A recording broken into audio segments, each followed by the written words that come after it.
ಸ್ನೇಹಿತರೆ, ನೀವು ನೋಡ್ತಾ ಇದ್ದೀರಾ ಕರ್ನೂಲು ಹೈದರಾಬಾದ್ ಹೈವೇ ಇದೆ. ಕರ್ನೂಲಿನ ಹೊರಾಂಗಣ ಇದು. ಹೈವೇ ಹೈದರಾಬಾದ್ಗೆ ಹೋಗ್ತಾ ಇದೆ. ನನ್ನ ಹಿಂದೆ ಕಾಣ್ತಾ ಇರೋದು ವಿಸ್ತಾರವಾದಂಥ ತುಂಗಭದ್ರಾ ನದಿ. ಇದನ್ನೇ ನಾನು ಹೇಳಿದ್ದು. ಯಾಕೆ ಪ್ರೌಢದೇವರಾಯ, ಎರಡನೇ ದೇವರಾಯ ಯಾಕೆ ಇಲ್ಲಿ ಕರ್ನೂಲಲ್ಲಿ ಕೋಟೆ ಕಟ್ಟಿದ ಅಂದರೆ, ಈ ತುಂಗಭದ್ರಾ ನದಿಯನ್ನು ದಾಟಿದ ತಕ್ಷಣ ಸಿಗುವಂಥ ವಿಜಯನಗರದ ಮೊದಲ ಕೋಟೆ ಕರ್ನೂಲಿನ ಕೋಟೆ. ಗೊತ್ತಾಯ್ತಾ? ಎಂಥ ಸ್ಟ್ರಾಟಜಿಕ್ ಪಾಯಿಂಟಲ್ಲಿ ಕಟ್ಟಿದ್ದಾನೆ ನಮ್ಮ ಪ್ರೌಢದೇವರಾಯ ಅಂತ. ಹಂಪೆಯ ವೈಭವ ಇಡೀ ದಕ್ಷಿಣ ಭಾರತಾದ್ಯಂತ ಹರಡಿಕೊಂಡಿದೆ ಅನ್ನೋದಕ್ಕೆ ಈ ಕರ್ನೂಲು, ಈ ತುಂಗಭದ್ರಾ ನದಿನೇ ಸಾಕ್ಷಿ. ನೋಡ್ಕೊಳ್ಳಿ. ಹೆದರಬೇಡಿ, ನಾವು ಕದಂಬರು.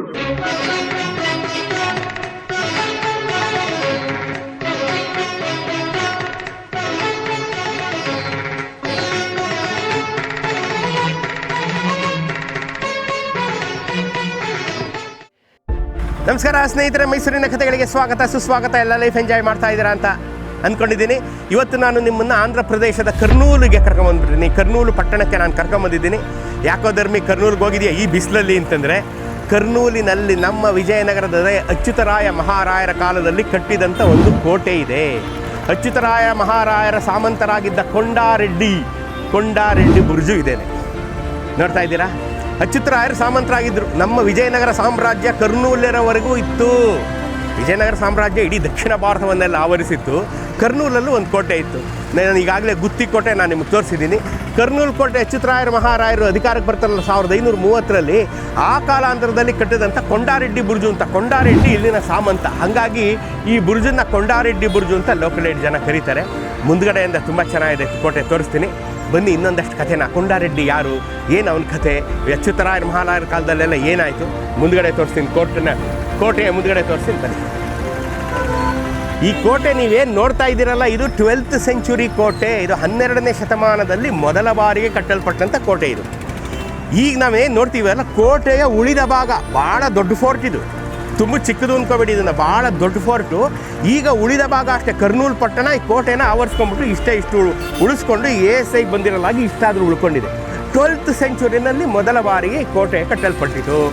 ಅದಾದ ಮೇಲೆ ವಿಜಯನಗರದ ನಮ್ಮ ಹೆಮ್ಮೆಯ ದೊರೆ ಎರಡನೇ ದೇವರಾಯ ಅಥವಾ ಪ್ರೌಢದೇವರಾಯರ ಕಾಲದಲ್ಲಿ ಮೊದಲ ಸುತ್ತಿನ ಬಲಿಷ್ಠವಾದಂಥ ಕೋಟೆಯನ್ನು ಕಟ್ಟುತ್ತಾರೆ.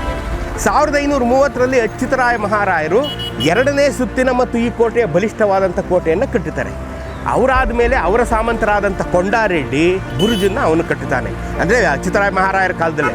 ಹೀಗೆ 3-4 ಏಜ್ಗಳಲ್ಲಿ ಇದನ್ನು ಕಟ್ಟಲ್ಪಡುತ್ತೆ. ಇದು 12th ಸೆಂಚುರಿಯಿಂದ 15th ಸೆಂಚುರಿವರೆಗೂ 300 ವರ್ಷಗಳಲ್ಲಿ ಈ ಕೋಟೆ ಬಲಿಷ್ಠವಾಗ್ತಾ ಬರುತ್ತೆ. ನಮಗೆ ಅಂದಾಜಿಗೂ ಸಿಕ್ಕಲ್ಲ ಈ ಕೋಟೆ ಎಷ್ಟು ದೊಡ್ಡದಿರ್ಬೋದು ಅಂತ. ನೀವು ನೋಡ್ತಾ ಇದ್ದೀರಾ ಕರ್ನೂಲು ಪಟ್ಟಣ ಎಷ್ಟು ದೊಡ್ಡದು ನೋಡಿ. ತುಂಬ ದೊಡ್ಡ ಸಿಟಿ ರೀ Kurnool. Is a very big city. ಇಲ್ಲಿ ನೀವು ನೋಡ್ತಾ ಇದ್ದೀರಾ ಎಷ್ಟು ದೊಡ್ಡ ಕೋಟೆ. ಇವೆಲ್ಲ ಕೋಟೆ ಆವರಣ ಆಗಿದ್ದಂಥ ಕಾಲ ಇವೆಲ್ಲ. ಹೀಗೆ ಹೆಂಗೆ ನಾವು ಶ್ರೀರಂಗಪಟ್ಟಣ ಅಥವಾ ಬೆಂಗಳೂರು ಕೋಟೆ ನೋಡ್ತೀವಿ, ಬೆಂಗಳೂರು ಕೋಟೆಲಿ ಈಗ ಹೆಂಗೆ ಒಂದೇ ಒಂದು ಪಾರ್ಟ್ ಉಳ್ಕೊಂಡಿದೆಯಲ್ಲ ಬೆಂಗಳೂರು ಕೋಟೆನಲ್ಲಿ, ಅದೇ ರೀತಿ ಈ ಕೋಟೆ ವಿಜಯನಗರದ 200 ಕೋಟೆಗಳನ್ನು ನಾವೇನಾರು ಸಂರಕ್ಷಣೆ ಮಾಡಿಬಿಟ್ರೆ ವಿಜಯನಗರ ಸಂಸ್ಥಾನ ಎಷ್ಟು ದೊಡ್ಡದು ಅನ್ನೋಂಥ ಒಂದು ಸಣ್ಣ ಅಂದಾಜು ನಮ್ಗೆ ಸಿಗುತ್ತೆ. ನಾನು ಕರ್ನೂಲ್ ತನಕ ಬಂದಿದ್ದೀನಿ ವಿಜಯನಗರ ಸಂಸ್ಥಾನ ಹುಡ್ಕೊಂಡು ಅಂಬೇಕಾದ್ರೆ ನೀವು ಇಮ್ಯಾಜಿನ್ ಮಾಡಿರಿ. ಇದು ಈ ಕರ್ನೂಲ್ ಇದೆಯಲ್ಲ, ಇದು ಏನಕ್ಕೆ ಐಡೆಂಟಿಫಿಕೇಶನ್ ಇಲ್ಲಿ ಒಂದು ಕೋಟೆ ಕೊಟ್ಟಿದ್ರು ಎರಡನೇ ದೇವರಾಯರು ಮೊದಲ ಬಾರಿಗೆ ಅಂತಂದರೆ, ತುಂಗಭದ್ರಾ ನದಿ ದಾಟಿದ ತಕ್ಷಣ ಸಿಗುವಂಥ ವಿಜಯನಗರದ ಮೊದಲ ಕೋಟೆ ಕರ್ನೂಲ್ ಕೋಟೆ. ತುಂಗಭದ್ರಾ ನದಿ ದಾಟಿದ ತಕ್ಷಣ ಸಿಗುವಂಥ ಮೊದಲ ಕೋಟೆ ಅಂತ ಐಡೆಂಟಿಫಿಕೇಶನ್ಗೆ ಕರ್ನೂಲಲ್ಲಿ ಒಂದು ಕೋಟೆ ಕಟ್ಟಿದ್ರು ಎರಡನೇ ದೇವರಾಯರು. ದಟ್ ಈಸ್ ಒಂದು ಫ್ಲ್ಯಾಗ್ ಪೋಸ್ಟ್, ಒಂದು ಲೈಟ್ ಪಾಯಿಂಟ್, ಆ ಥರದಕ್ಕೆ ಒಂದು ಇಲ್ಲಿ ಕರ್ನೂಲಲ್ಲಿ ಅಂದ್ಬಿಟ್ಟು ಒಂದು ಕೋಟೆ ಕಟ್ಟಿದ್ರು. ತುಂಗಭದ್ರಾ ನದಿ ದಾಟಿದ ತಕ್ಷಣ ಸಿಗುವಂಥ ಮೊದಲ ಕೋಟೆ ಕರ್ನೂಲ್ ಕೋಟೆ. ಯಾಕೆ ಕೊಂಡಾರೆಡ್ಡಿ ಬುರ್ಜು ಅಂತ ಇಟ್ಟರು ಬನ್ನಿ ಹೇಳ್ತೀನಿ. ಅಚ್ಯುತರಾಯರ ಮಹಾರಾಯರಾದ ಮೇಲೆ ಬಂದಂಥ ಅಧಿಕಾರಕ್ಕೆ ಬಂದಂಥ de facto king, the one the mightiest, the bravest ಅಳಿಯ ರಾಮರಾಯರ ಮೊಮ್ಮಗನಾದಂಥ ಗೋಪಾಲರಾಯ ಈ ಕೋಟೆಯ ಮಹಾದ್ವಾರಗಳನ್ನು ನಿರ್ಮಾಣ ಮಾಡಿದ. ಅಂದರೆ ಅವಾಗ ಇರಲಿಲ್ವೇ ದ್ವಾರ ನೀವು ಕೇಳ್ಬೋದು, ಇತ್ತು. ಅದನ್ನು ಬಲಿಷ್ಠಗೊಳಿಸ್ದ, ಮತ್ತಷ್ಟು ದೊಡ್ಡದಾಗಿ ಫೇಸ್ ಲಿಫ್ಟಿಂಗ್ ಮಾಡ್ದ ಅಂತ ತಿಳ್ಕೊಬೋದು. 17th ಸೆಂಚುರಿನಲ್ಲಿ ಕರ್ನೂಲನ್ನು ಒಬ್ಬ ನವಾಬ ಆಳ್ತಾ ಇದ್ದ.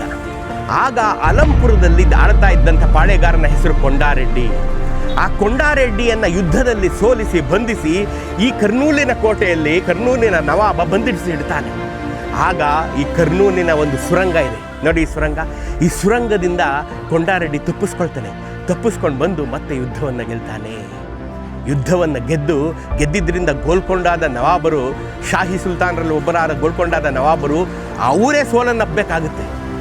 ಅಂಥ ದೊಡ್ಡ ಸೋಲಿಗೆ ಕಾರಣರಾದಂಥ ಕೊಂಡಾರೆಡ್ಡಿಯ ಹೆಸರನ್ನು ಈ ಕರ್ನೂಲ್ ಕೋಟೆಗೆ ಇಡಲಾಗಿದೆ.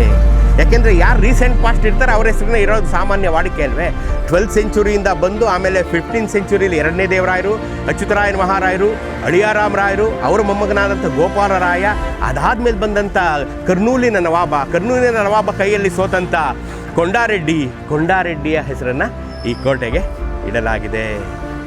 ನೋಡ್ರಿ, ಇವತ್ತು ಕೊಂಡಾರೆಡ್ಡಿ ಬುರ್ಜು ಅಂತ ಯಾಕಂತಾರೆ ಅಂದರೆ ಅವನು ಈ ಕೋಟೆಯ ಸುರಂಗದಿಂದ ತಪ್ಪಿಸಿಕೊಂಡು ಹೋಗಿ ಮತ್ತೆ ಕರ್ನೂಲಿನ ನವಾಬನ ಮೇಲೆ ಗೆಲ್ತಾನೆ. ಇವನು ತಪ್ಪಿಸ್ಕೊಂಡಿದ್ದೇ ಒಂದು ದೊಡ್ಡ ಸ್ಟ್ರಾಟಜಿಕ್ ಪಾಯಿಂಟ್ ಆಗೋಗುತ್ತೆ ವಾರಲ್ಲಿ. ಸೊ ಇದಕ್ಕಾಗಿ ಗೋಲ್ಕೊಂಡದ ನವಾಬರೇ ತಮ್ಮ ಬೆಲೆಯನ್ನು ತೆರಬೇಕಾಗತ್ತೆ, ತಾವು ನೋಡಿದ್ರ ಒಂದು ಸಣ್ಣ ಜೈಲ್ ಬ್ರೇಕಿಂಗು ಎಂಥ ದೊಡ್ಡ ಸೋಲಿಗೆ ಕಾರಣ ಆಗುತ್ತೆ. ಅರ್ಥ ಆಯ್ತಲ್ಲ? So this is Kurnool. ನಾವು ವಿಜಯನಗರ ಅಂತ ಹೆಮ್ಮೆ ಪಡ್ಕೋಬೇಕಾದ್ರೆ ಬರೀ ಹಂಪಿಗೆ ಮಾತ್ರ ಬರಬಾರ್ದು, ಹಿಂಗೆ ಸುತ್ತಬೇಕು. ಇಡೀ ದಕ್ಷಿಣ ಭಾರತದಲ್ಲಿ ವಿಜಯನಗರದ ಕುರುಹುಗಳಿವೆ, ಇವತ್ತಿಗೂ ಇವೆ, ಕರ್ನೂಲಲ್ಲಿ ಒಂದಿದೆ.